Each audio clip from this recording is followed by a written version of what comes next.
Live with CDP Sports Talk, a weekly sports and entertainment podcast sponsored by Barry Cullen Chevrolet. Live on YouTube, Facebook, Twitter, Twitch, and LinkedIn. And on audio via Apple Podcast, Google Podcast, Spotify, Anchor FM, iHeartRadio, Amazon Music, Radio Public, and TuneIn. Now, here's your host, Chris Palme.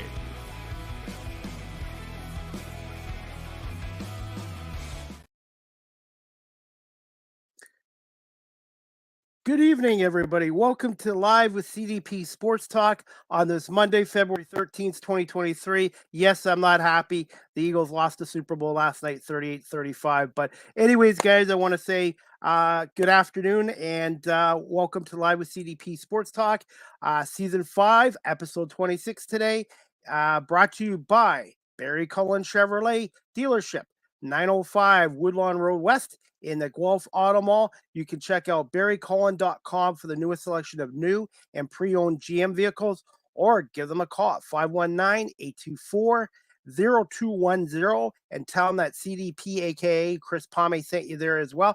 And guys, you can also email them at info@barrycullen.com, and as well as you guys can now pre-order the all-electric Silverado pickup truck or the all-electric Cadillac Lyriq, or in some cases, like I did, look at a 2023 Chevy Trailblazer. And one of the guys to see down there is Nathan Laud, great salesperson.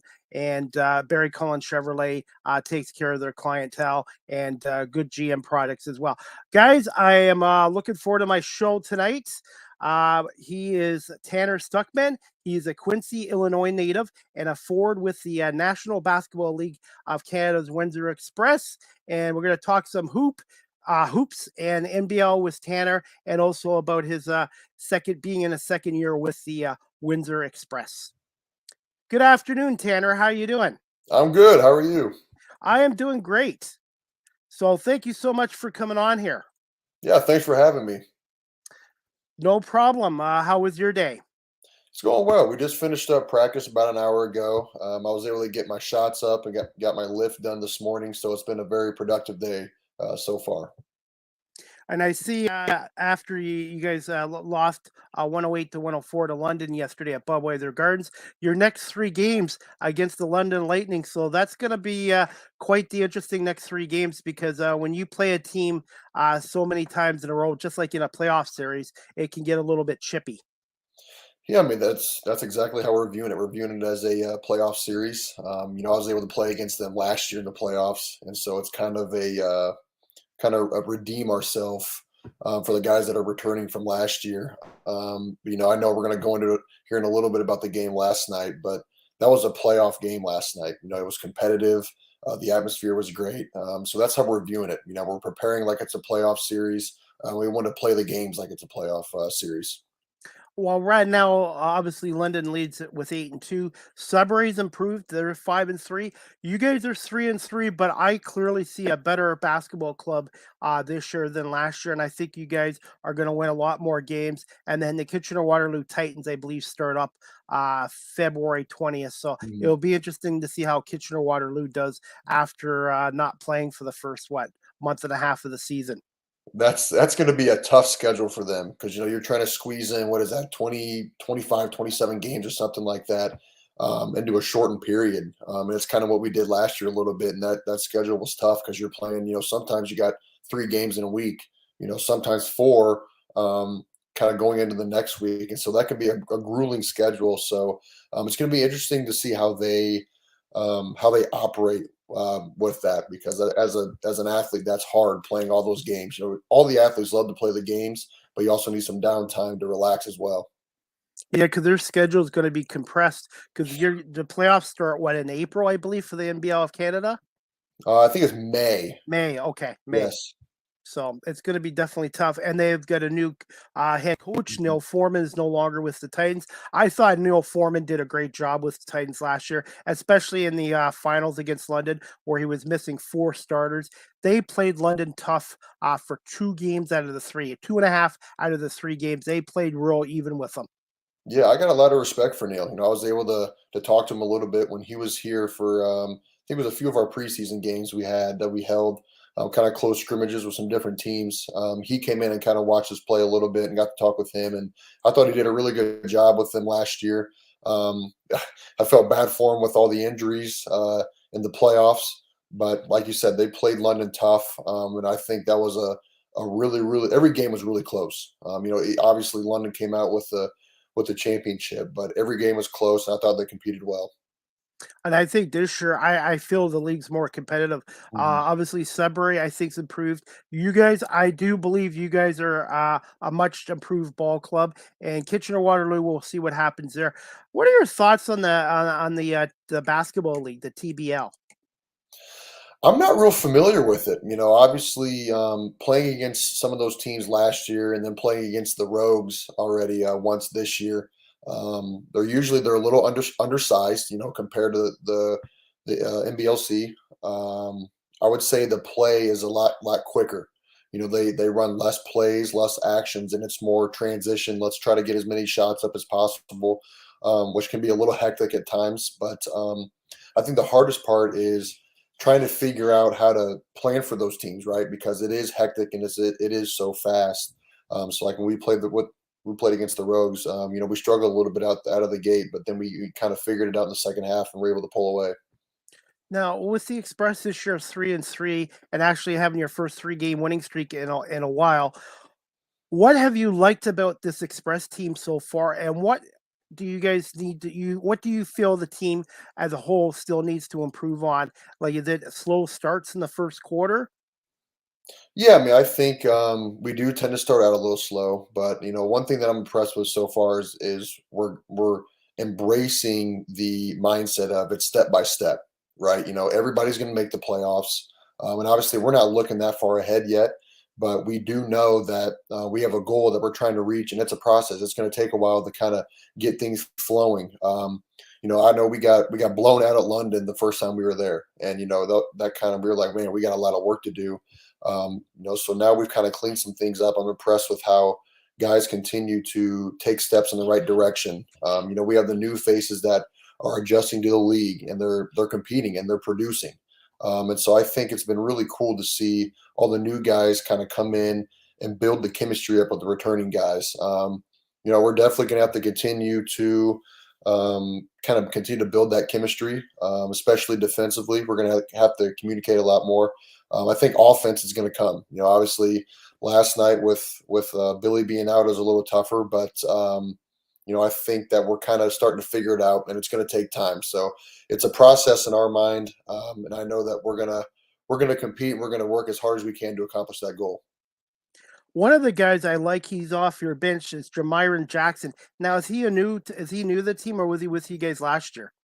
No, he is new. He actually came from the TBL last year. He played in the TBL, I think with the Pharaohs maybe. But man, that guy's got a flamethrower. I know when that thing's coming out of his hands, I think it's going in every single time. And I'm perfectly okay with him shooting all those shots because he's shooting at a high clip right now. He's playing really well, and he's going to be a huge piece for us this year. Now, you were sort of the new guy on the team last year, I believe. This is your second year. Now, as an athlete and a player, how long does it take for a new player, whatever free agent trade or whatever, to get adjusted to a new team and a new system and a new coaching staff? I think this league is tough because this league is I don't want to say it's less structured, but I before I came to this league, I was in Finland, and so European basketball is a lot different, right? It's more of a system. You're going to run plays about 95% of the time. The bigs are a lot slower over there. They're high level guys, but Europeans are usually a lot slower. They have less skill than Americans and Canadians. So it depends on the position. To be honest with you, I think coming into this league last year, I was predominantly a pick and pop, stretch the floor type of guy. Where this year, now I knew what to expect. So I was in the weight room. I worked on being more explosive, more athletic, getting bigger, stronger, faster, to where now I can compete at a higher level this year and produce in other ways. But there's definitely an adjustment period. But like I said before with our team, I think the guys that are new and this team have really adjusted well to the NBL, and how difficult it can be with the high level players that we have. So over in Europe, you said it was a more structured game. What was the speed like in the game over in Europe playing there? I would say compared to this league, it's a little slower. Now that kind of varies on the league you play in over in Europe. I think the people that aren't familiar with how Europe works with basketball, the ACB, which is the top league in Spain, I think that's slower, but it's fast. So it's kind of a mix of both a little bit. They also run a lot of actions, and it's also difficult to score in Europe because the defense is prestige. Like it's phenomenal. The help defense is really good, so it's more difficult to score. This league, it's more wide open a little bit because you have more athletes, right? You can't exactly help a guy a whole lot because then you got to worry about your guy because he's an unreal athlete. He could dunk, he can shoot, do whatever.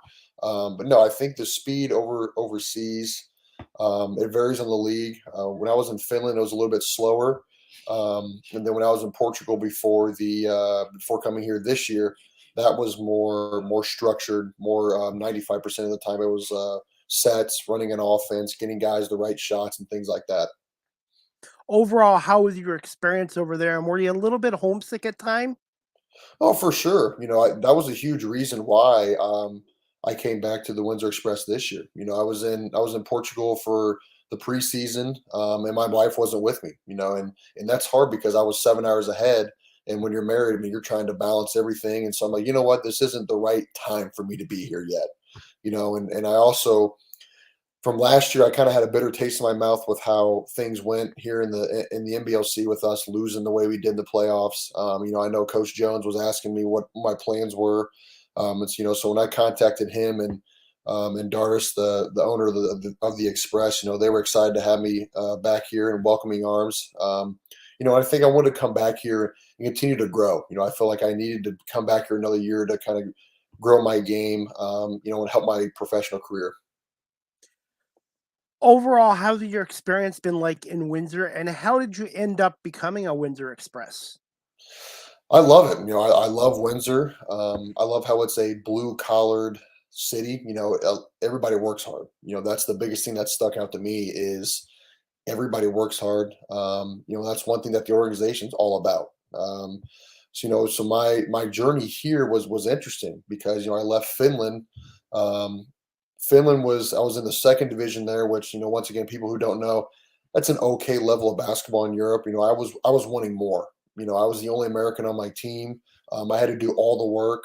Um, I was just wanting more. I wanted to play at a higher level, and so I told my agent, I'm like, listen, we got to find a higher level for me to go. And so he found the Express. I went to work out. Coach Jones liked what he saw, so he invited me to training camp. The spot was never legitimate. He never said, "Hey, you have a spot on this team." He's like, "You're gonna have to earn it." And so I kind of had to work hard and work my butt off to even get the be on the spot, be on the roster last year. And then I continued to grow throughout the season. I was able to start multiple games and kind of build my name in this league, which obviously got me another spot here this year. How did you come up with the number 24? Is that a new number with you, or is that something that you've always worn in your basketball days? So that's a crazy story, actually. So I've been wearing that since I was in grade school. And I wore that because it's kind of a family tradition. So my grandpa played in high school, he wore 24. Then I think he played 1 or 2 years in college, possibly. You can't really remember. But then my uncle, he wore 24. And so he played in high school, and then he went and played 2 years at a junior college in America, and then he went to the same college that I went to for 2 years. And so it's kind of just a family tradition that we've always carried on, and it's special. That number will always be in our family. When I have kids and they play basketball, I'm going to say you need to wear 24. That's just kind of how it's going to be. So no, it's kind of a family tradition, and it's something that I pride myself on. Yeah, because I think when I met you last year on a Zoom call for the National Basketball League of Canada, the media affiliate, I think Aaron was the moderator, and I said to Aaron, I said, Tanner needs to wear number 40 for Bill Lambier because Bill Lambier, you know what? Everybody thought he was a cheap shot artist. Okay, maybe he was a little dirty at times, but that guy was a very good player, and he could also shoot the three ball. Lambier was a huge part of the Pistons bad boys team, even though okay, he might have been a little bit on the rough side. Lambeer was a very talented center, and to me, he's one of the greatest centers in Pistons history. Yeah, I hear that all the time. And, I started off a little slow with the physicality this year. But last night I kind of get into it a little bit again. But no, I mean everybody knows what I'm about in this league now, and everybody kind of compares me to that Bill Lambier with the smash mouth. I'm not going to take any crap from you. I'm going to go right at you and attack you. Now, how's your 3-point shot? Do you ever work on that, or are you kind of more working on the closer range shots? I am working on my 3-point shot a lot right now because I'm in probably the worst shooting slump of my whole career I've ever. Like it's bad right now, which is crazy because last year it's like, oh, that was my bread and butter. I struggled inside last year. Well, now this year I'm doing really well in the mid range and inside, but I'm struggling from three. So it's kind of, I have to figure it out. Got to find the rhythm and everything. It's still early. We're also running a new offense. I got to find where my shots are going to come from, getting the flow of the offense and things like that. But once again, last night, 0 for 2 from three, but I was, able to score inside. And so in my mind as a professional, I'm like, why am I going to sit out there and chuck threes when I can just screen and roll and get easy layups? Now, I'm an old guy born in 72, and I remember when the 3-point line came into NBA in 1981 or 82, I guess. Very rarely did guys take 3-point shots. And then now in the last, 10, 15 years, it seems like a majority of shots are 3 points. And I'm old school. I miss the slam dunks. I miss the layups and driving to the paint. And that's the part of the game I miss. And I'd like to see a little more of it. Obviously, the 3-point shooters nowadays in basketball are so much better than back in the Yeah. 80s and early 90s, but I just miss the old school type basketball. Yeah, you can thank Steph Curry for that. He changed the whole wave of how basketball is played now, and it's like everybody wants to shoot threes. And honestly, in order to play professionally, unless you're like 7 foot or you're 250 pounds, fully grown man that's full of muscle that can, bully everybody, you have to be able to shoot the basketball. And that's a huge reason why you're seeing a lot of guys come from Europe to the NBA now. Luka Doncic, look at him. I mean, he was playing in the Euro League when he was 16 or 17 years old. I mean, he can stretch the floor. He's also got handles. He's got the whole package. Yeah. But that's a huge part of basketball now is you have to be able to shoot the basketball.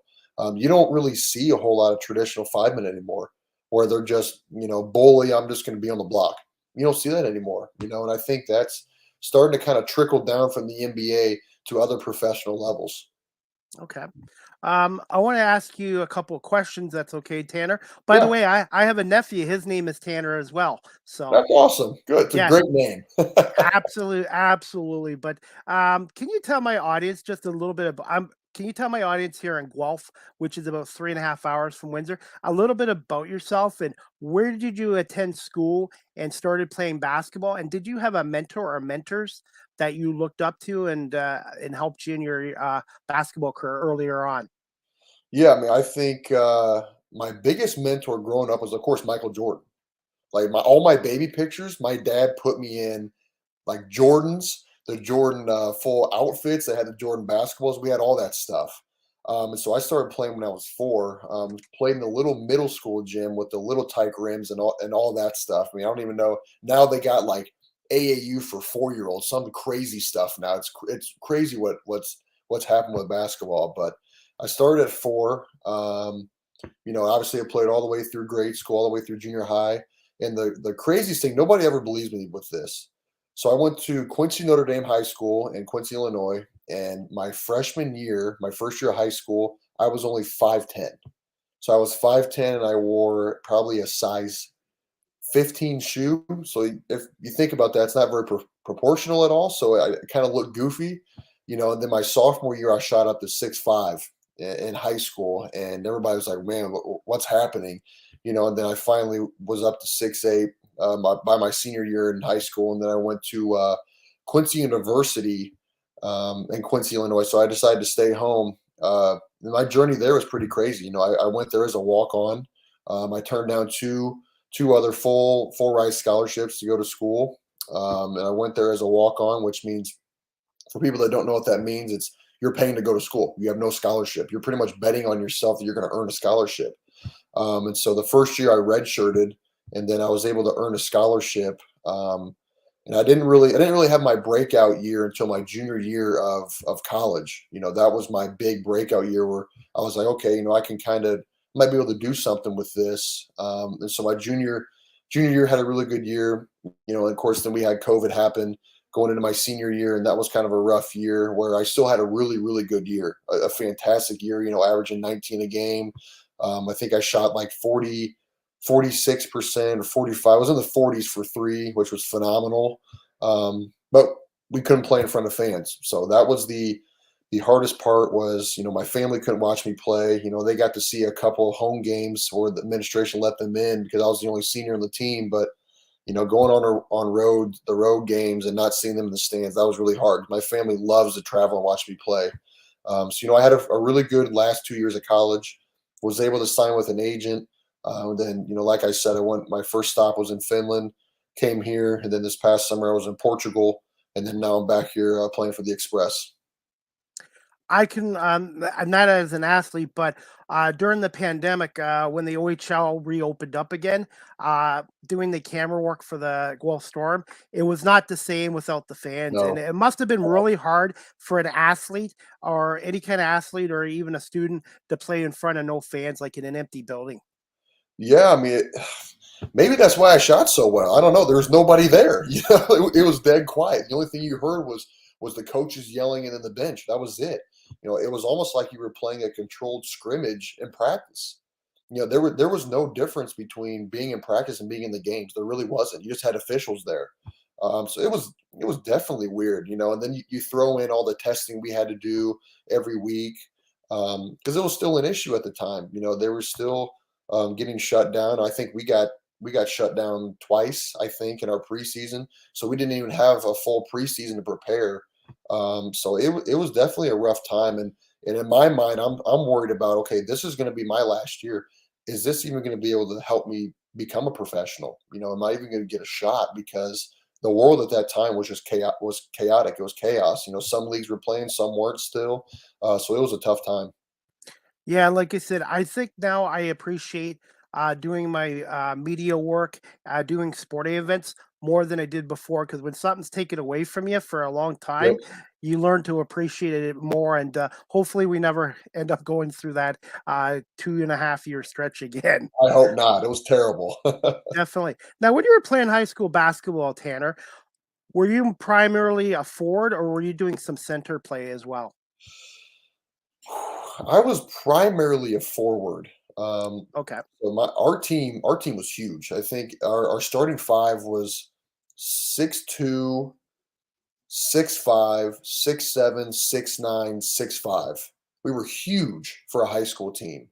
And so we had our center was 6'5", and then you had me running the power forward spot at 6'9", and then our three-man was 6'7", and obviously the other guy was 6'5" and 6'2". But that high school team was special though because we had all five of us, I think, play college basketball, and so you don't see that a whole lot with college or with high school basketball where the whole starting five are playing college sports. That's crazy. What was your high school coaching staff like? So that, oh man, now you're getting deep here. You're going to bring out some stories in me now. So we had, trying to think, my junior year, we had a coaching change. So our coach, my junior year, stepped away. The assistant took over. Then he stopped coaching. They wanted to make another change. So they brought in a different guy. And that whole summer, we were doing really well. We were killing it. We were, killing teams by 20, 30. We were playing at a high level. Then he steps away. So they had to bring in another guy for my senior year for the actual season. And we were kind of like, this season's going to be a wash, because we're super talented, but now we have to rebuild the whole structure. We got to rebuild chemistry with the offense. He's going to want to do things a different way.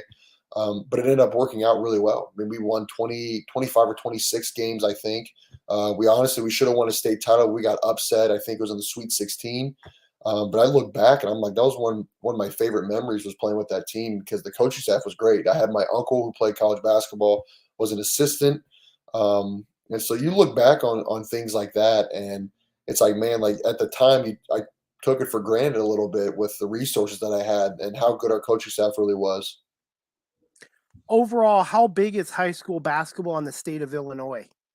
Huge. It is huge. I mean, you got to think there's Chicago. I couldn't even tell you how many high schools are in Chicago. There's a gazillion. I mean, there's the four-class system. So it goes 1A, 2A, 3A, 4A. So my high school at the time, my first 3 years were 3A. And we're a small private school. So we don't belong in 3A. I mean, we're just getting crushed every single year in the playoffs. It was terrible. So then we finally dropped down to 2A, and that's where we won, 25 games. And then the year after I left, they won 27, and they got upset in the Elite Eight. They should have been a state. So realistically, we should have won. We should have went to state in the Final Four and the Final Two back-to-back seasons. But no, high school basketball in Illinois. There's always a huge argument in the United States between Indiana and Illinois, because Indiana is like supposed to be the top tier of the United States for high school basketball, which I agree. But Illinois, you have Chicago, and then you have all the rest of us downstate that it's small schools, and there's high level guys. I mean, I think last year there's a team called Yorkville that played 1A, and they have a guy that plays for Duke right now. I think he's redshirting, but he was going on a scholarship there. And that's at the lowest level in Illinois. So yeah, it's big time in Illinois, and it's something that, especially when I'm done playing, whenever my career's done for basketball, I definitely want to get into coaching in high school in Illinois.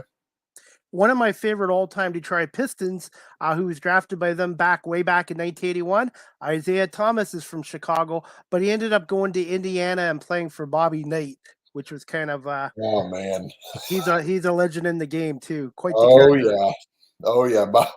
I always love looking up the videos of Bobby Knight when he goes crazy and he's throwing the chairs and all. He absolutely cracks me up.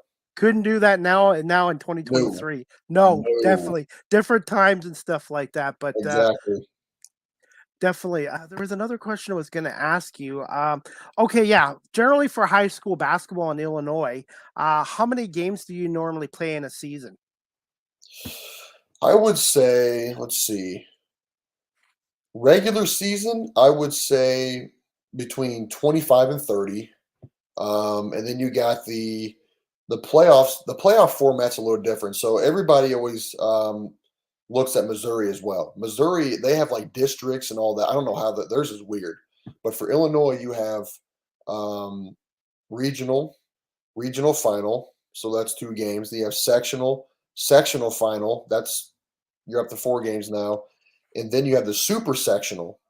So then that gets you into state. That gets you in the Final Four, and then you have 2 games after that. So you got to think you're playing 7 games in the playoffs. Some teams are playing 8 because they have to play the play-in game for the regional if your seed is low. So I mean those games can get up there. The big thing in Illinois is tournaments now. That's like the huge thing. So when I was in high school, we only played. Trying to think, we played a Christmas tournament in Bloomington, Illinois, which was a high-level tournament. I always enjoyed playing in that one. We won that my senior year, and then we play in a shootout. But the big thing now is tournaments to where you can go to, I think it's 1 or 2 tournaments a year now. I'm not for sure on that one. The IHSA, which controls all of high school basketball in Illinois, is always throwing in new rules and whatnot. But tournaments and playing in those settings is now becoming really big. Got to ask you this as well, Tanner. How hard was it being a student athlete? Because obviously you want to do well in school, and how do you balance the life between being an athlete and the students? Yeah, it's difficult. I think high school was a lot easier because you see those people every day, right? Like I went to a small school, so I got a lot of my teammates were in my class. And we can kind of help each other out with homework and whatnot. Where college, it's different because everybody's got a different major, right? So some guys might be in criminal justice where I was in business. And so it was hard. And, you do a lot more stuff in college. You do a lot more strength training, you do conditioning. The preseason lasts a month and a half. So you're busy the whole year. Even after the season, you got an off season before you go home.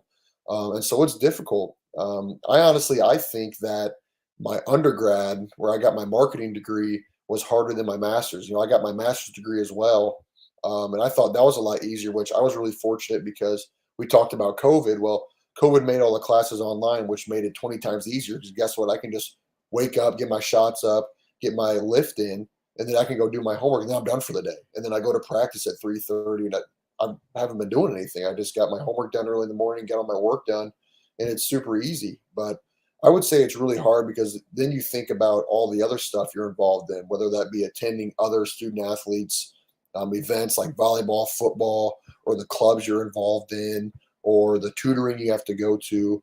And it all really depends on the resources you have as well. You know, I went to a Quincy University, is a small private university as well, and so we don't have the type of resources that say like a Northwestern does in Chicago, or a Duke or North Carolina. Those big schools, we don't have resources. You know, we have to. Not saying we have to work a little harder, but we do have to attend more things to be successful. Now, I've been to Illinois, obviously, Chicago, but in terms of Quincy, Illinois, how far is it from Chicago? So it's about 5 hours.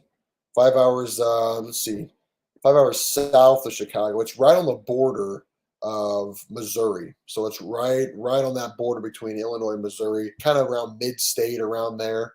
So it's not a terrible drive. But actually, when I was in college, we had a few of our teams that we would play were in the Chicago area. Lewis University, the Division II school, we played them all the time for conference games. I made that drive a lot on charter buses. Now, is it relatively close to St. Louis? Yeah, it's only a 2 hour drive. So I know you'll get a kick out of this. I'm a huge hockey fan. Like, Really? Okay, go ahead. huge, Wow. huge hockey guy. I love the St. Louis Blues. The Blues fans are going to hate me. I hope there's none up here. There shouldn't be, but I'm glad. I'm kind of glad we got rid of Tarasenko. He's been kind of wishy washy, you know, since we won the cup. So you know, I think that it was good that we got rid of him. We got to get rid of some other guys because we signed some guys with some big contracts that shouldn't have been signed. But no, I'm a huge hockey guy. Like I love going to the Spitfire games. We went to one as a team already, but yeah, I Great want to try hockey. to go to more. It's great hockey. It's a feeder league. It's basically the equivalent of college sports in the States for the NFL. Yeah, Like and it's it's like basically, those guys are a lot of those guys are going to the league. They're going to the NHL. yeah, It's it's high great. level hockey. Yeah, and the Spitfires have won 3 Memorial Cup championships, Hmm. which is like an NCAA championship, and it's hard to win it because it's a tournament. So the Windsor Spitfires, they're one of the model franchises in the Ontario Hockey League. And St. Louis Blues, I had their longtime PA announcer Tom Cahoon on my show a year Really? ago. Yeah, Tom hasn't missed a game since 1987. Wow, man. The voice of the Blues. I'll tell you what, the atmosphere at the Enterprise Center is always awesome. Whether they're winning or losing, I mean, the atmosphere is phenomenal. I think I went to my first playoff game. That would have been 2 years ago when they played the Avalanche. Now they got, I think they got swept. I don't remember. I'm pretty sure they did. But it was a terrible game, but the atmosphere was amazing. It was awesome. I absolutely enjoyed it. You must have been happy when the Blues finally won the Stanley Cup in 2019 against the Boston Bruins, who beat them in the 1970 finals. Well, you got to think of that whole season. That whole season, they were last in the league, and they came all the way back and won the cup. I mean, that was unheard of. It was unheard of. I think one of my friends said there was like a some sort of a betting line that you throw like $1, and if the Yeah. Blues win, this is when they were last, and if they would have won the cup, he would have won like 50, some crazy amount of money. And so he's like, I'm not going to waste $1 on that. And then he looked back and he's like, man, I really should have. And to win the Stanley Cup, I think that's one of the hardest sports. All the Mhm. sports are hard, but the Stanley Cup, there's 4 rounds, possibly 7 games a series, and it's quite a toll and an accomplishment. Now, being a Blues fan growing up, did you ever follow Brett Hall or Adam Oates? I remember them, their playing days, Brett Hall and Adam Oates. Not really. You know, my dad is a huge, like, he's been watching Blues hockey since he was little. And, you know, I didn't really get into hockey until about, I would say a couple years before they won the Stanley Cup. Because hockey, like where I'm from in Quincy, Illinois, is not big. Nobody plays hockey. Everybody plays football or they play basketball. There's no hockey. So you don't really see hockey until you get to St. Louis. And so we would always drive by them. He's like, yeah, that's where the Blues play. And then they held some NCAA tournament games there for Division I that we would go to. He's like, yeah, that's where the Blues play. I'm like, oh, we should come to a hockey game at some point. And I think my first one I went to was it the year after they won the cup? Can you believe that? That was my first one. I'd always watched it on TV.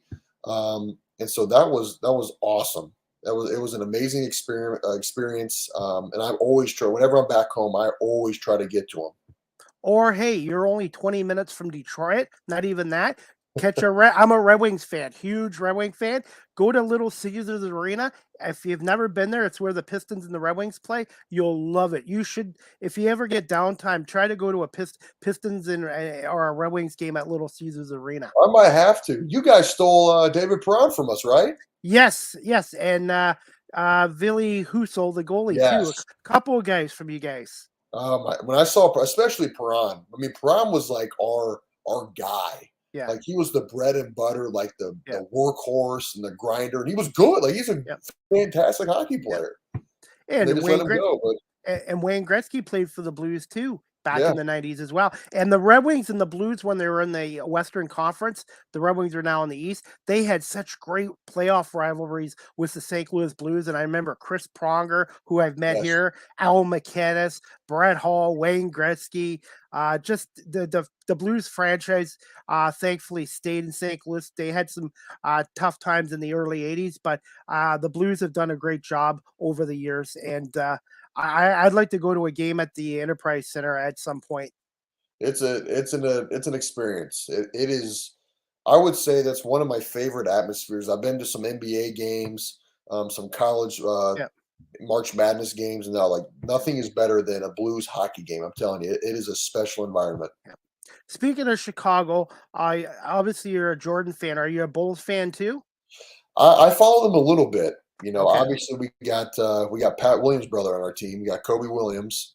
So that's his brother. And so he kind of keeps me up to date with them a little bit. But believe it or not, like I'll watch highlights and everything of the NBA, and I'll keep up with stuff on Twitter, but I don't really follow the NBA till the playoffs. And that sounds really, really dumb, but it's just one of those things where it's one of those leagues where it doesn't really get exciting until the end of the year, in my opinion. Yeah.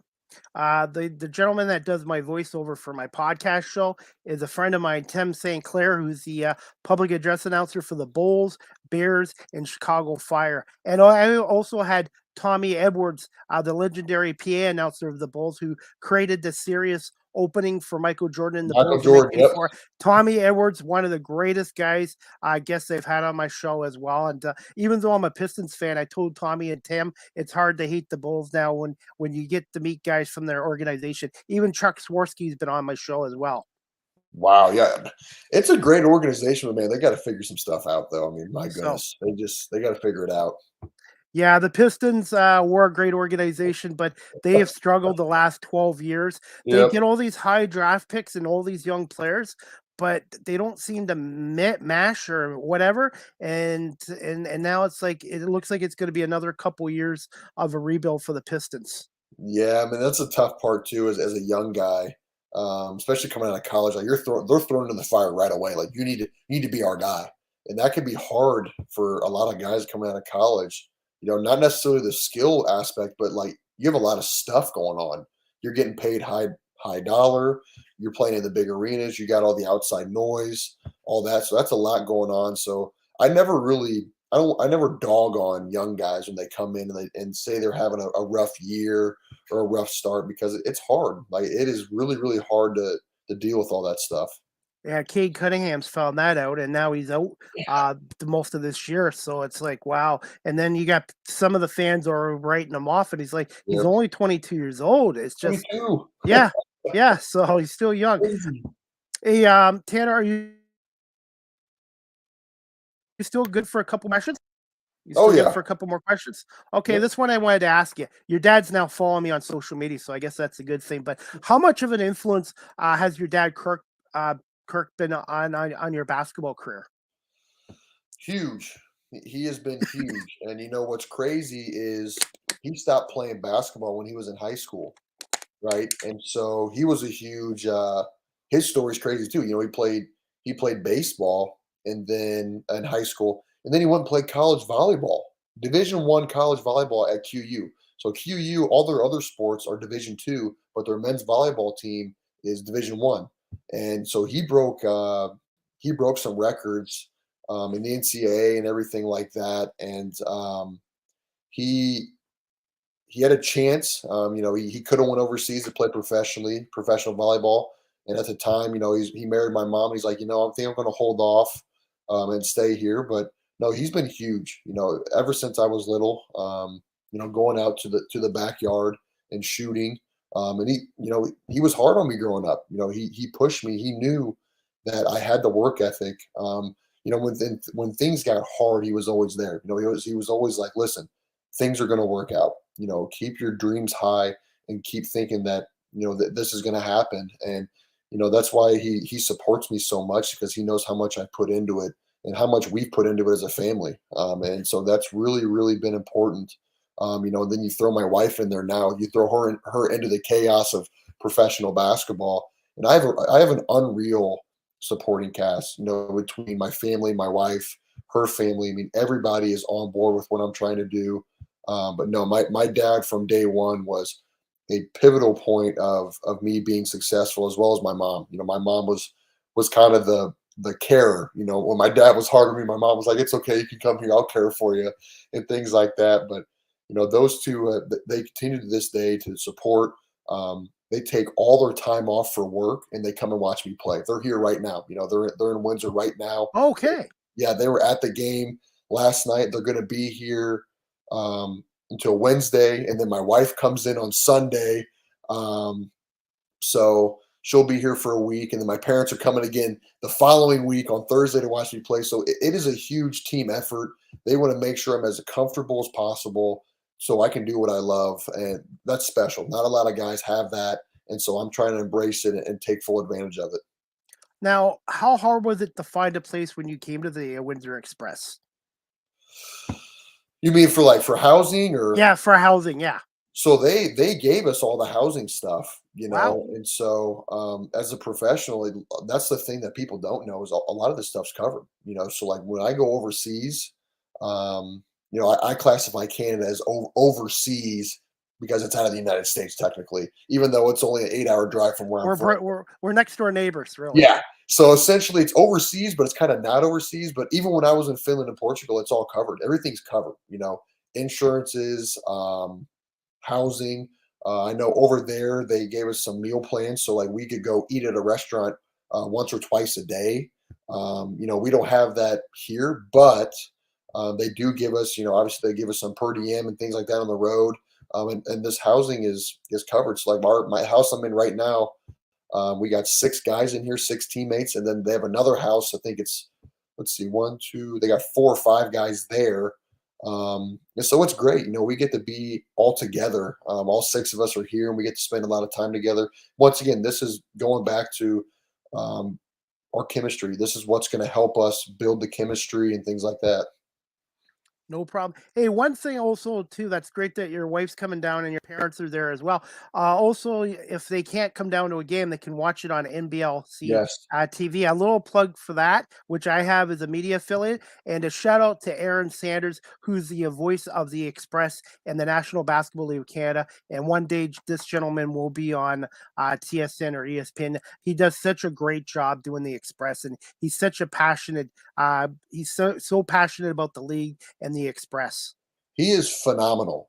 He reminds me a lot of a guy back home named Will Connerly, who they are very similar. They know the game, they study the game, and they keep up to date with everything. And I think Will back home is going to be right along with him. I think Will is going to be on ESPN someday. But no, Aaron, he does a phenomenal job. I absolutely love listening to his broadcast on the game. A lot of times, a lot of the guys, usually like as pros, we'll just turn off the mute. We don't want to hear the guy announce it, whatever. We'll just mute it. We just want to watch the film. But no, I generally enjoy listening to him. I think he is the best in the league. That's no disrespect to any other media guy in the NBL or whatever, but I think he is the best in the league. I think we are really fortunate to have him, and I think he's got a bright future. He does a really good job. Absolutely. I connected up with him on LinkedIn a couple years ago, and we hit it off and became friends. He's been on my podcast 6 times, and he's the one that referred me to Audley Stevenson about becoming a media affiliate. So I wouldn't have this role with the league without Aaron Sanders. Yeah, he's a great guy, top to bottom, fantastic guy. I love the guy.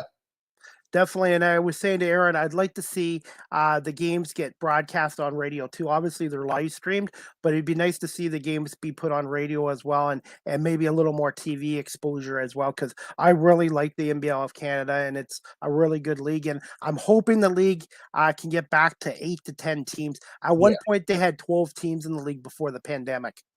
yeah. I mean, and that's what was interesting with the Rogues. Out east is I kind of understand why they have to go the TBL route because at the end of the day, they're the only team out there, and so it's going to be more expensive for them to travel all the way here, all the way back. I mean, that's tough. So I'm hoping we can get some more teams out east. I think there's a lot of room for growth for this league too. I got my degree in marketing. I'm a big marketing business guy, and so I always got the wheels turning for different things, and I think there's so much growth that can happen with this league. I think they've done a really, really good job with rebounding from COVID.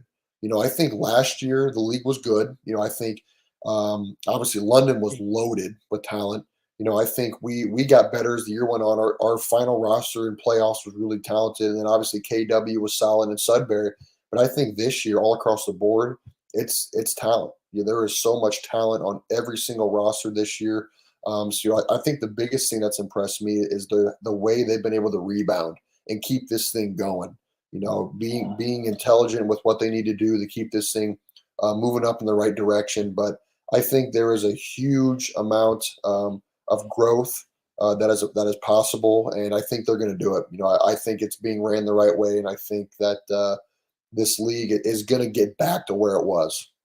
Yeah, I was involved with this other league, the Canadian Elite Basketball League, the CEBL, and Hmm. they abandoned the Guelph market and the Hamilton market. I'll leave it at that. And I'm really hoping the NBL of Canada or the TBL will consider the Guelph Hamilton market. Hamilton's over 500,000 people, and their arena is being renovated, so maybe not for a couple more years. But Hmm. Guelph is 155,000 people, and then the area around there, there's another 300,000 people. They have a nice arena here called the Sleeman Center.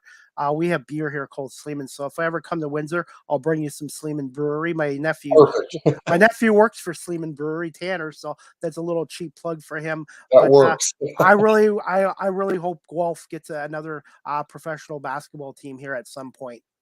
Yeah, I mean, I think it's really interesting how they're kind of balancing that right with the CEBL because the CEBLs ran during the summertime. Yeah. And it's kind of the complete opposite of the NBL in regards to the types of players. I'm pretty sure, correct me if I'm wrong, but it's predominantly Canadians. Then you only have a certain amount of import. Three import. I Yeah, believe so three like imports. Yeah. it's a complete flip flop of the Yeah. NBL, and Yep. I know a lot of guys. Marcus Anderson that I played with last year played in the CEBL for a little bit, and obviously now he's in the second division in Germany, which is a really good league. Um, but I think it's been interesting how they've been able to balance it a little bit. But I'm going to ride or die with the NBL. I think like I said, it's going to get back to where it was at. I think that the teams out east, I think, can get some more of those on board a little bit. I think it's going to kind of get back and get moving again. Might help some teams out financially as well. Absolutely. And the one thing people don't know about the CBL is all the teams except for Scarborough, who are owned by Drake, the Scarborough Shooting Stars. The league operates all the franchises. The NBL of Canada, I believe they have to have their individual owners that own each team. Yep. Yeah. Yeah. It's a lot more that goes into it. I feel like there's a lot more responsibility and a lot more sponsorship deals. You have to go out and get it. There's nothing that's handed to you. You have to keep the thing going. A lot of hard work. Definitely. Are you okay for 5 more minutes? Couple Oh more yeah. minutes? Oh yeah. Okay. Definitely. Okay, Tanner, I wanted to ask you this. How much did you know about Canada and the NBL of Canada before last year? Have you experienced poutine? And thoughts on the Commissioner Audley Stevenson? I have experienced poutine. I had that last year before I left, actually. So after our playoffs, we went to the penalty box in Windsor. Got to give them a shout out. They have phenomenal food. And I had the poutine there, and it was really, really good. The commissioner, man, his energy is great. I think he has great energy, and I absolutely love how he operates. He is everywhere. I've never seen a guy that he's in Sudbury, then he's in Windsor, then he's in London, then he's at KW. It's like, does this guy ever sleep? He's constantly working, he's constantly moving.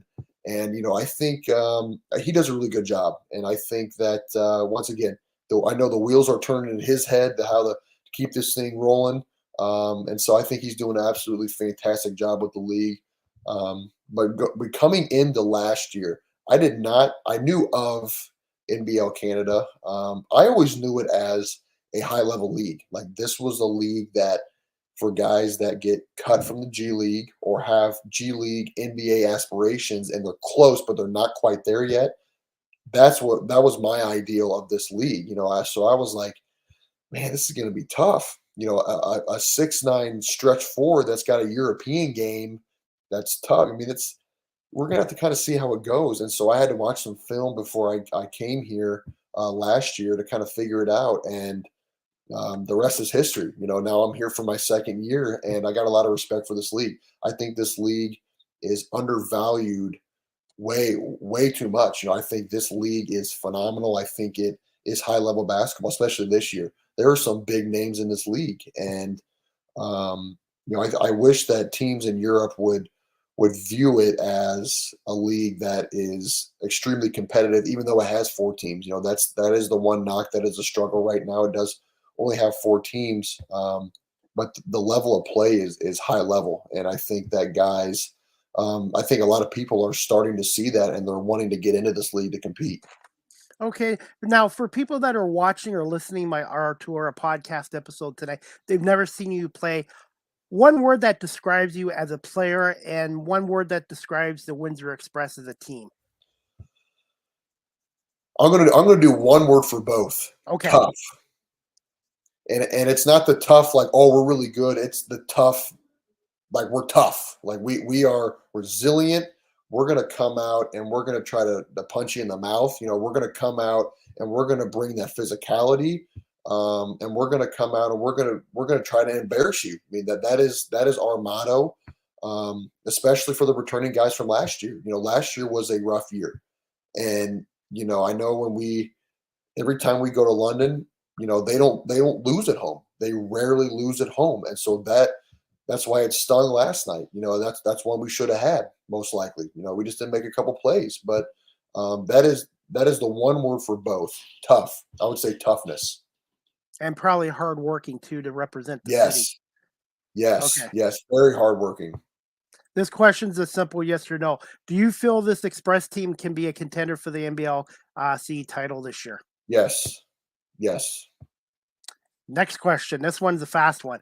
Thoughts overall on head coach Bill Jones, and he's also the vice president of operations. And I believe the coaching staff is Aaron McDonald. And what's your thoughts on the organization as a whole in your time in Windsor? Love it. I love it from top to bottom. I think Coach Jones, he loves. I think the biggest reason we connect is he loves my toughness. He's a tough guy. I'm a tough guy. He's a blue collar guy. I'm a blue collar guy. So we get along really well. I think that he has a lot of knowledge for the game.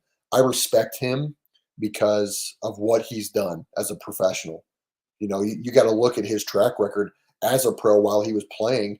I mean, he's got a picture of him guarding Michael Jordan in his office. I mean, how do you not look at that and be like, all right, this guy knows what he's doing, and what he's been able to do overseas as well. His career is phenomenal. And then what he's been able to do in this league, he has been phenomenal in this league as a coach.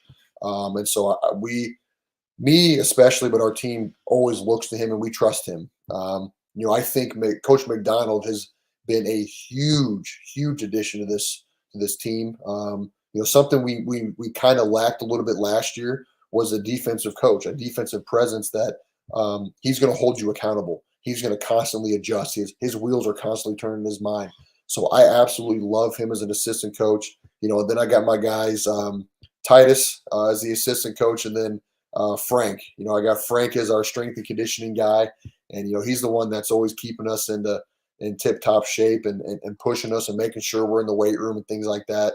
And then Titus is taking care of us with skill development and kind of keeping the team morale up and motivating guys. But the organization as a whole, I love it. I love the organization. I love the GMs. I love the owners. I love what Darvis is about. I like how he's a blue collar guy. He works hard. And so all these things really stick out to me because that's how I operate. That's how I was raised. That's how I'm going to be after basketball. I'm always going to be a blue collar guy that's going to work hard and strive to be great, no matter what I'm doing. So I think that from top to bottom, this organization is special. And that's why every time I go into practice, going to shoot, going to work out, going to play, I want to make sure I'm giving back and giving them my best effort. And this organization has had a lot of success in the past and a couple of MBLC titles as well. And Bill Jones, I believe, has been with the Express since they've come into the league, I believe, in 2010, 2011. So when I spoke to him the first time, I was a little intimidated because I'd never done media work before. And Coach Jones was great with me. He answered my questions and he treated me like I was, a media affiliate. And it was really nice to be able to talk to somebody like him. He can be an intimidating guy sometimes. Playing for my second year playing for him, he can be intimidating. But I'm telling you, I've never seen a guy where he may be intimidating, but that just gets me going even more. It makes me want to play harder. Yeah. And once again, we talk about last night at London. We were making that run, and he's over there. Come on, defense. Going crazy for us, and I'm like, man, that makes me just want to play harder. So he's a great guy. I absolutely love the guy as a coach. As a person. Definitely. I have a viewer watching. Drumline 46 says, "Let's go T-Struck." Is that your nickname? Is that whatever the guys call you, T-Struck? That's an old nickname from back when I was in high school. That's my cousin Chandler. So he's in high school. That's an old nickname that I got, T-Stuck, just from high school. I'm glad that he's tuned in. He should be in New Orleans right now. Actually, he's on a band trip, a trip that they took. I don't know. He might be on his way back possibly, but he's in New Orleans. He has been for the whole week. And that's the amazing thing about my podcast show. People can watch this. They're right now listening to this show on 24 countries across the world. That's and it's awesome. just this technology. Everybody talks about the negative about social media, but without this technology, I wouldn't be able to do these podcast shows and be able to get great guests such as yourself coming on. No, I absolutely love doing podcasts. I love just chopping it up and talking about anything.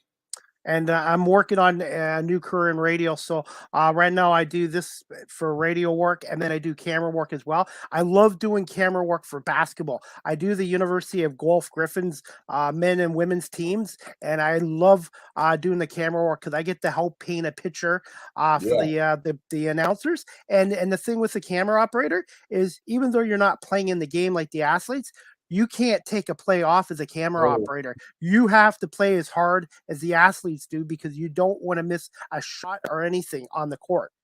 And that's the thing that goes unnoticed, that people don't know. I did some color commentary before I came here for my college back home with my guy Will Connerly that I talked about earlier. And so that's the things that people don't understand is, like, you have to constantly be engaged in a basketball game, whether you're operating the camera, whether you're broadcasting it, talking about it.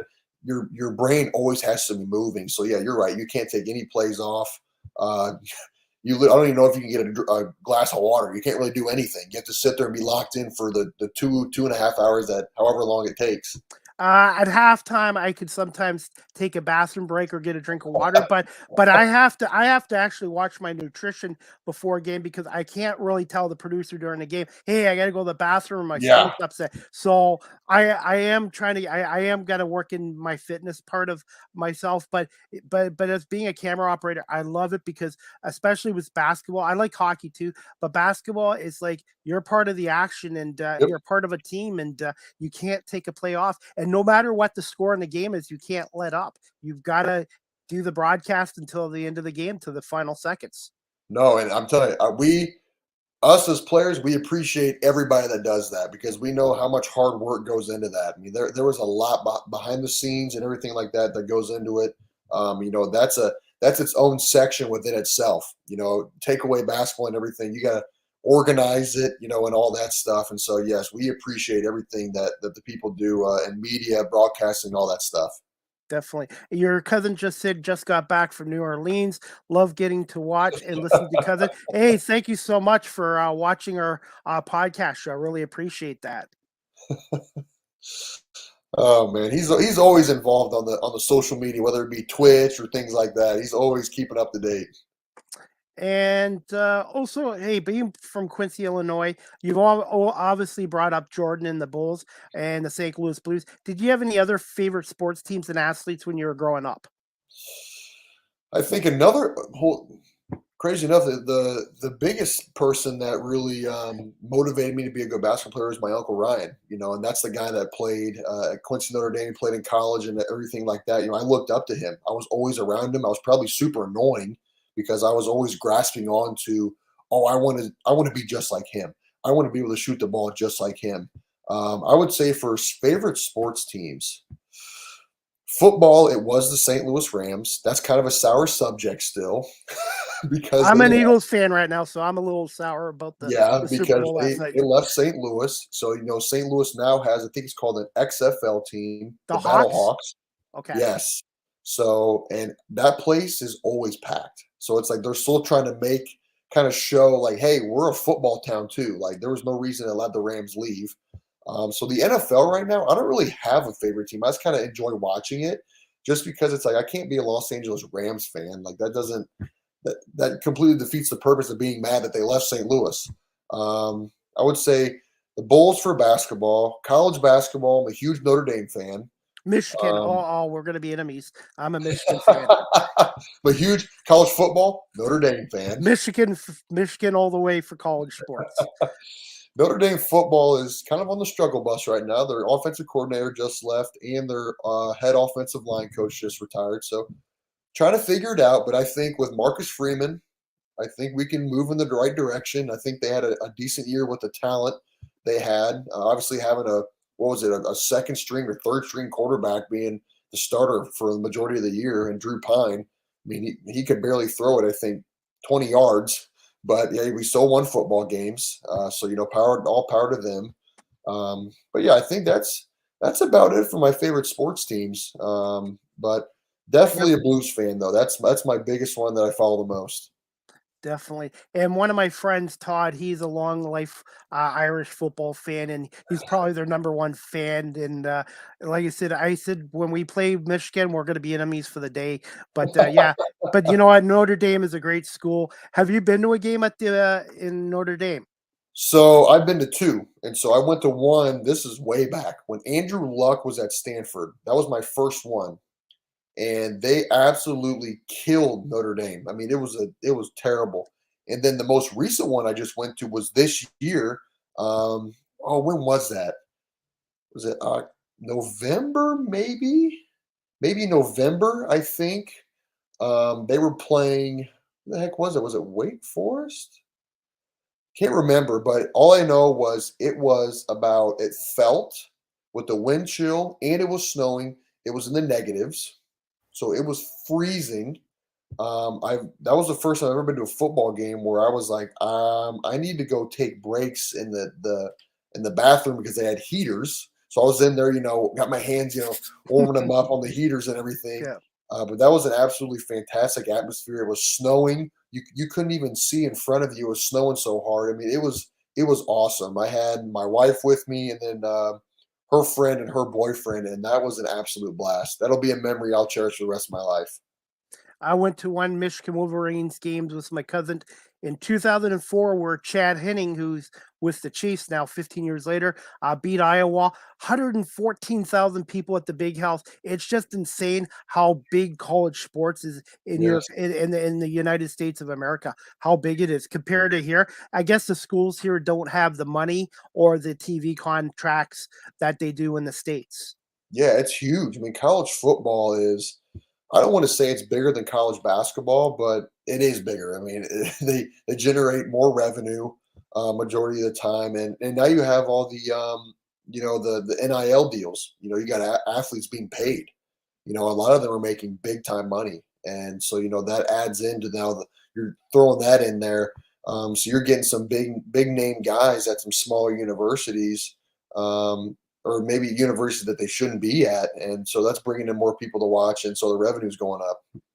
Definitely. Again, two quick questions and we'll wrap this up, Tanner. I apologize if I kept you more than 45 minutes, but No, really, listen, I love chopping it up. I love yeah, it. yeah, no, definitely. Like I said, I get to see behind the scenes of an athlete and a player and stuff like that. So that's great. This question I wanted to ask you before a game day or a game night. Are you superstitious and do you have a ritual? And do you listen to a favorite music before a game to get you going? I don't. I think I was big on this in high school and a little bit at the beginning of college, where I'd always eat. They were little chicken breast bites in high school, and then, like I said, beginning of college, and I just it was okay. But not like it really made a difference. And I think I started to relax and just kind of have no rituals or no music or anything before I played my last 2 years of college. And that's where I started to see success. And so the only real thing that I do that is the same thing for at home game days. I'll go to Tim Hortons and I'll get some food and get a bagel, and that's really the only thing that's every home game I do that. I try to keep the same routine every single day. I'll wake up. I got a journal that I keep where I'll write, what I'm going to accomplish in the morning, my morning thoughts. I'll do my devotionals. And then I have nightly thoughts, and then I end my day out with writing down how my day went, things like that. I do that every single day.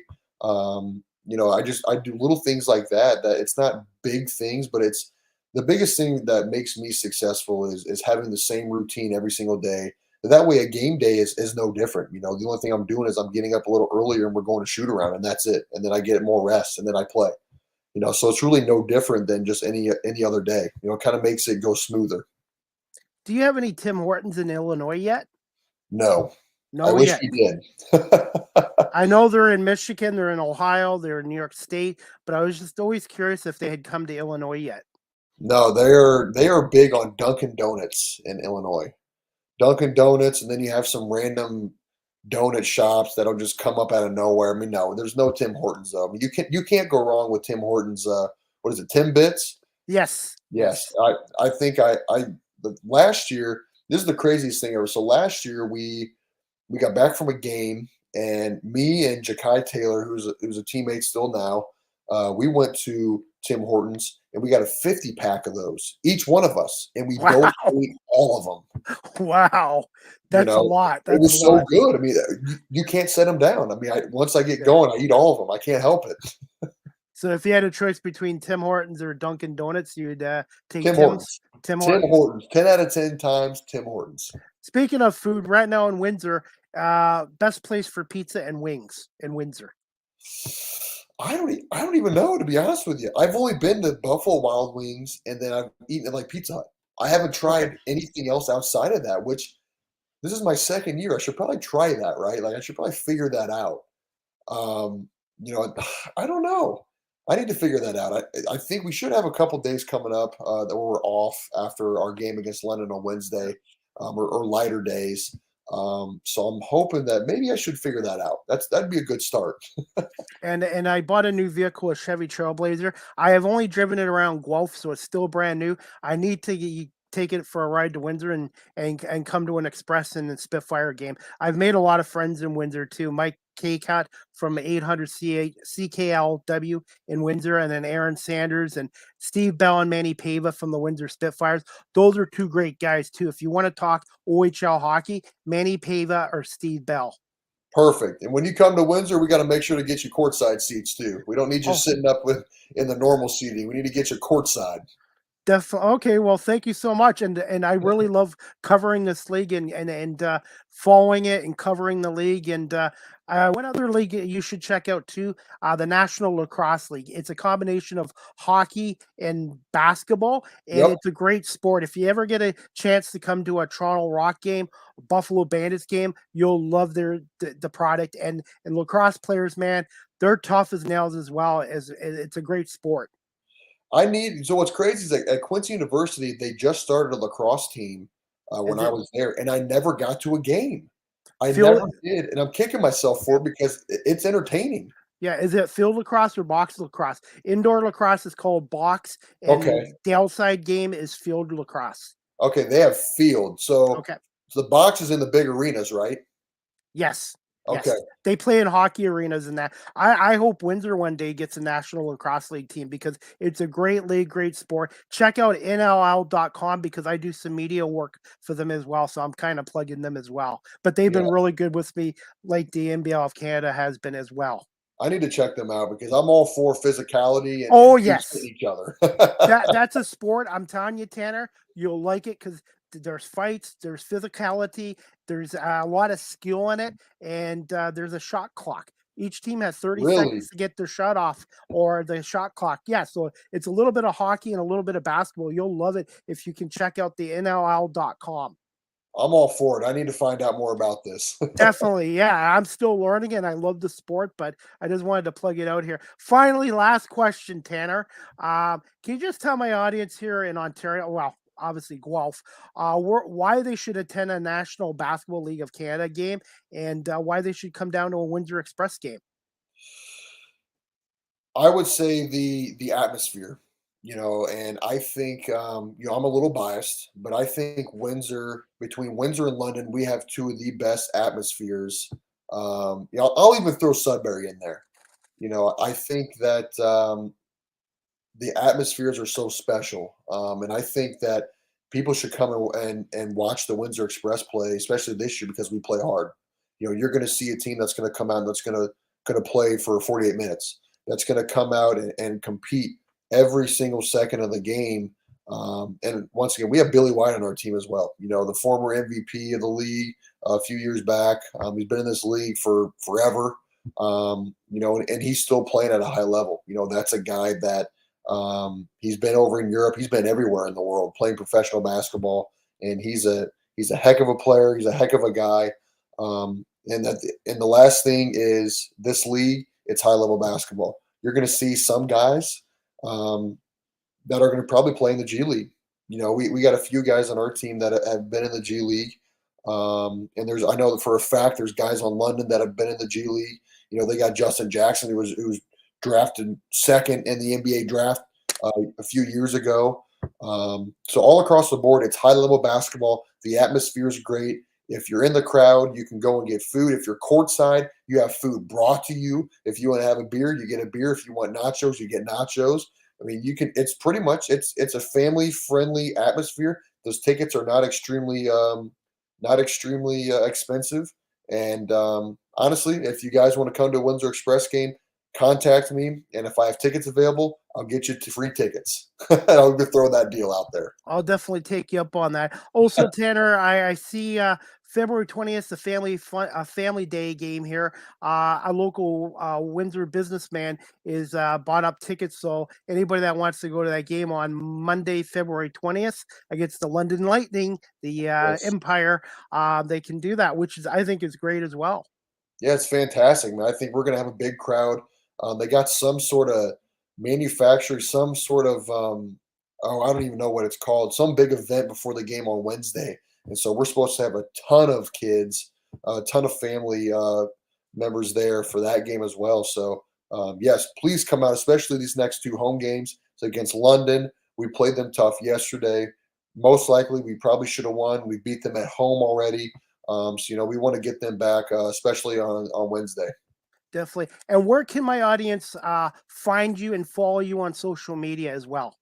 All right, I need to pull that up because the crazy part is when I was in Finland, I was working towards being verified actually, and so I had about 4,000 followers, and then I got hacked, and I'm like, oh, I got to start all over again.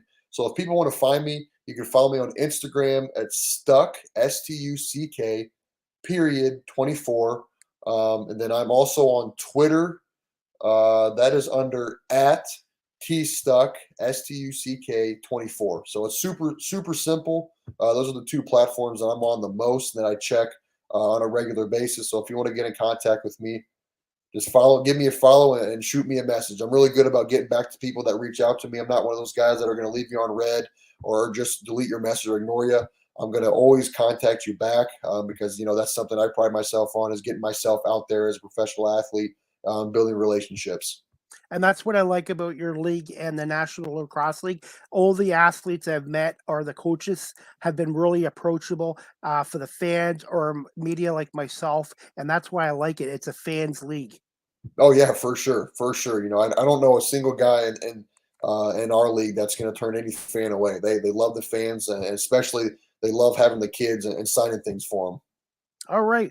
Well, Tanner, I'm going to let you go, but good luck Wednesday night against the London Lightning. Unfortunately, I won't be able to watch the game because I'll be filming basketball here for the University of Guelph Griffins. So I will be doing basketball Wednesday, but unfortunately, I won't be able to catch your game. But I will check out the score and the stats after I get home from the Griffins game, which will probably be over about 10:30 at night. And if you ever get to check out OUA basketball in Windsor, check out the Windsor Lancers. OUA basketball is good basketball as well.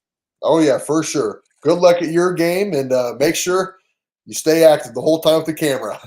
Definitely, and good luck Wednesday against London, Tanner. And hopefully we'll see you soon, either in London or Kitchener, or definitely we'll come up to Windsor one of these weekends as well for an express game. Perfect. That sounds good. I'll get you courtside seats. Thank you so much, Tanner, and we'll keep in touch on social media. Just give me about 15 minutes, and I'll have this episode downloaded to my audio platforms, and I'll share it with you, and if your teammates are interested in listening to this as well. Perfect. Thank you. Thank you so much, Tanner. Take care, and we'll talk to you soon. Sounds good. See ya. See ya. All right, guys, that was tonight's guest, Tanner Stuckman. He's a forward with the National Basketball League of Canada's Windsor Express. Thank you so much, Tanner, for coming on Season 5, Episode 26. You guys can follow him on Instagram at Stuck24 or on Twitter at TStuck24 as well. And also, guys, you can follow the National Basketball League of Canada. Their website is nblcanada.ca, or check out the NBLC TV as well if you want to watch their games on live stream. NBLC TV for live streaming. They do a great job with the broadcast as well. And NBLcanada.ca for the website. And also, guys, if you're interested in going to a Windsor Express game, you can get their tickets through windsorexpress.ca as well. And again, thank you to my guest tonight, Tanner Stuckman, forward with the National League Basketball Canada's Windsor Express as well, guys. The next Live with CDP Sports Talk, brought to you by Barry Collins Chevrolet, to be announced. I'm looking to do one more show this week, but I haven't confirmed with my guest yet the day and time, so stay tuned to my social media pages for the next TBA to be announced for the Live with CDP podcast, Season 5, Episode 27 as well. Also, let's see, guys, before I wrap this up, give me 1 second. I'm doing this like always. Live with CDP Sports Talk is live streamed on YouTube, Facebook, Twitter, Twitch, and LinkedIn. And I want to say thank you to everybody for watching this on my live stream platforms. Again, YouTube, Facebook, Twitter, Twitch, and LinkedIn as well. You guys can check out my website at beacons.ai/Chris D. Palme. All my social media content and my previous podcast shows are on beacons.ai/Chris D. Palme as well. Live with CDP Sports Talk is sponsored by Barry Cullen Chevrolet Dealership, 905 Woodlawn Road West in the Guelph Auto Mall. Check out barrycullen.com for the newest selection of new and pre-owned GM vehicles, or give them a call at 519-824-0210, or email them at info@barrycullen.com. Barry Collins Chevrolet is also the #1 electric dealership in Ontario as well. And also, guys, you can check out the Chevy Trailblazer, which I just purchased from Nathan Laud from Barry Collins Chevrolet. They have the LS model, LT model, the active model, and the RS model, which I have as well. So please, again, thank you. Please check out Barry Collins Chevrolet, and also thank you to the dealership for sponsoring Live with CDP podcast as well. You can also follow me on TikTok at Live with CDP. StreamYard is the official live stream provider of Live with CDP Sports Talk podcast. If you're into webinars or podcasting, StreamYard is the best platform to use on here as well. Live with CDP Sports Talk podcast. The audio version is available on iHeartRadio, Amazon Music, Google Podcasts, Anchor FM, Apple Podcasts, Breaker, Pocket Cast, Radio Public, Spotify, Castbox, LinkedIn, Stitcher, and Tuned In. And I have listeners now in 24 countries across the world. So thank you to everybody for listening to Live with CDP Sports Talk, brought to you by Barry Collins Chevrolet on all of my audio platforms, as well as my live stream platforms as well.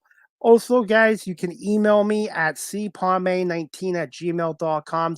cpalme19@gmail.com if you have comments or questions about my podcast show or media freelance work as well. You guys can also follow me on LinkedIn. Type in my name, Chris Palme, and I will connect with you. And also, guys, you can follow me on Facebook, Twitter at Chris D. Palme, Instagram, Chris Palme, and please subscribe and like to my YouTube channel, Chris Palme, or Live with CDP Sports Talk as well. And before we wrap this up, guys, just going to give you the thoughts on Super Bowl 57. My thoughts on Super Bowl 57 between Kansas City and Philadelphia. And I ended up watching the game at home, obviously. Congratulations to the Kansas City Chiefs on winning Super Bowl 57, 38-35. Patrick Mahomes wins his second MVP, second Super Bowl trophy. The Chiefs win their third ever Super Bowl championship trophy in their team's history. The Philadelphia Eagles had this game won, and they blew it. The Eagles were up 24-14 at halftime, and were outscored in the second half 24-11. Andy Reid outcoached Nick Sirianni in the second half, and the Eagles defense had an awful game. No pass rush against Mahomes. They couldn't stop the running game of the Chiefs. They couldn't stop the passing game, and the Eagles wasted a great performance by Jalen Hurts, who went passing 27 for 38 for 304 yards, 1 touchdown, no interceptions, quarterback rating of 103.4. And Jalen Hurts was the first NFL quarterback to ever have 3 rushing touchdowns in a Super Bowl game, and also tying the record by Terrell Davis in 1997. Jalen Hurts did have the fumble, which cost the Eagles 7 points, but overall, I thought Jalen Hurts played like an elite quarterback. The Eagles offense did enough to win that game.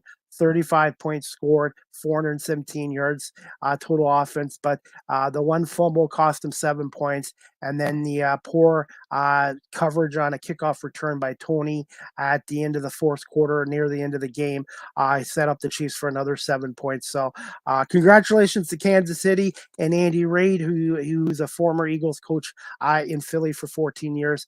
I just didn't like the call at the end of the game with the holding call against Bradbury. The pass was not even close to being catchable, and to me, that was a ticky-tock call. And the field conditions at that stadium, at State Farm Stadium in Glendale, Arizona, was unacceptable as well. So, hey, still a fan of the Birds. Go Birds, fly Eagles, fly. The Eagles still had a great year. They are the NFC East champs, the NFC champs, and they went 16-4 this year.